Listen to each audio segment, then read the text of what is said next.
Good morning, everybody. Earlier this week, I was on the phone with my niece, Zelly. She's headed into the 3rd grade later this month.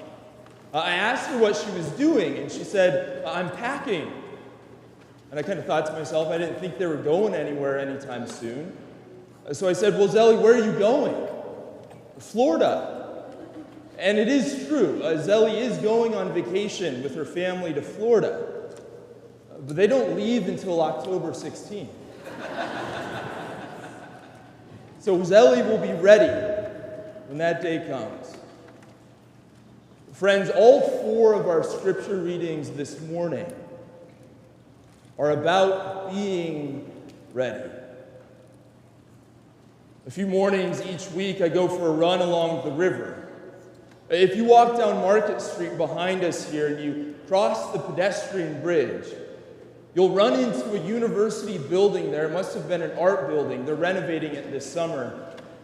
But inscribed on the walls above the front doors there are these words in Latin: Ars longa, vita brevis est. The University of Iowa also used to use Latin, apparently. Ars longa, vita brevis est, which means this: art is long, life is short. Now, what do you suppose when they were building that building, they were wanting students to take away from that statement? In one sense, it's very true. Like Michelangelo's sculpture of David has long outlasted Michelangelo. But what does that statement mean? Perhaps it means this: that we should invest in that which will outlive however many years we are given to be here on earth. Perhaps we should throw ourselves in on that which will truly last. Life is short. And in fact, that's the same exact message that the book of Ecclesiastes in our first reading this morning was giving us. And that well-known line, "Vanity of vanities, all things are vanity." Often when we hear that, we think, what's being said is that nothing really has any meaning. Everything is ultimately kind of worthless because it doesn't ultimately last. But that's not true. In fact, everything is jam-packed with meaning because God has created it. But that word vanity from the Hebrew is the word hevel, which does not mean worthless. It's a word that describes things like smoke or vapor, something that's here and then it's gone. Kind of like the haze that we had in the mornings earlier this week. It's here and then it's gone.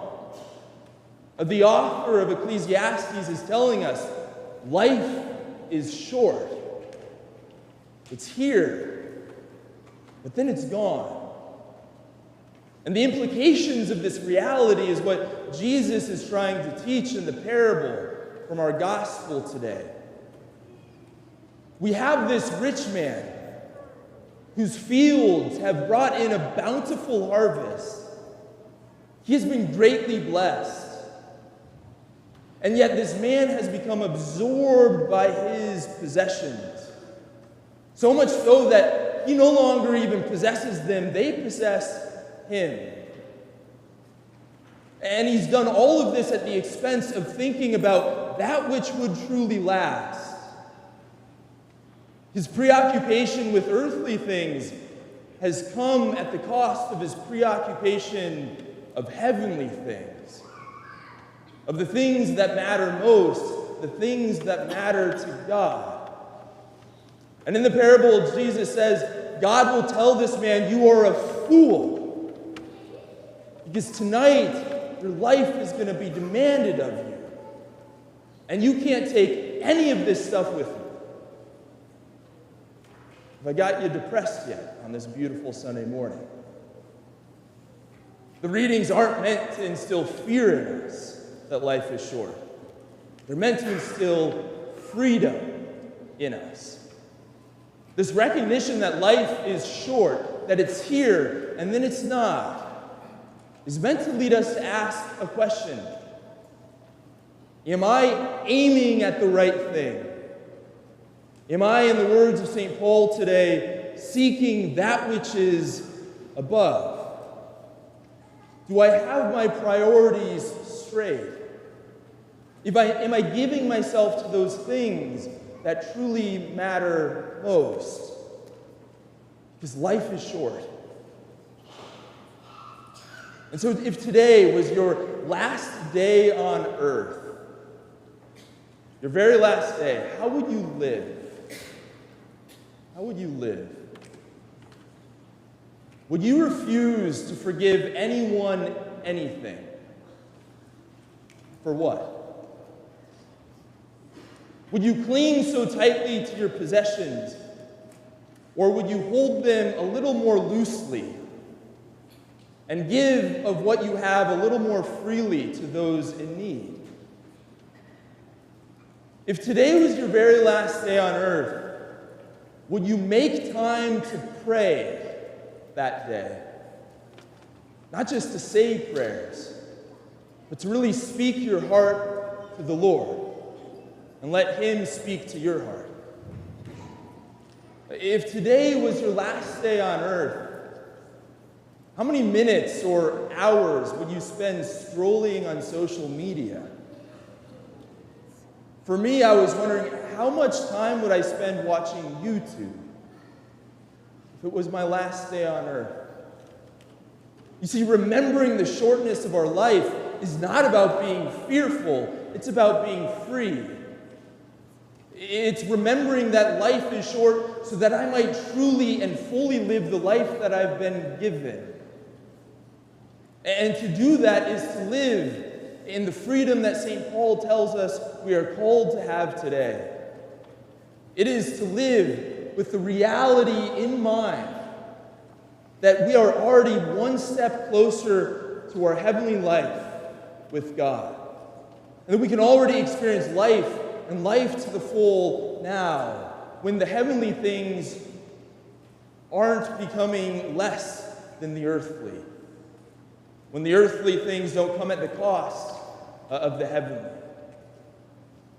There's a story about St. Francis. One day he was working in the garden, and a young friar came up to him, thinking that he was going to ask him a really profound question. And so he asked Francis, if you knew that Jesus was coming back in 1 hour, what would you do? If you knew that Jesus was coming back in 1 hour.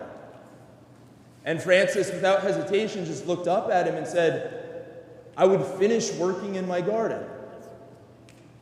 How could he say that? Because for Francis, the earthly things, the earthly pursuits, never came at the cost of the heavenly ones. He had his priorities straight. He was aiming at the right thing, and so Francis was ready. Now, if life is short, when should we start to take all of this into consideration?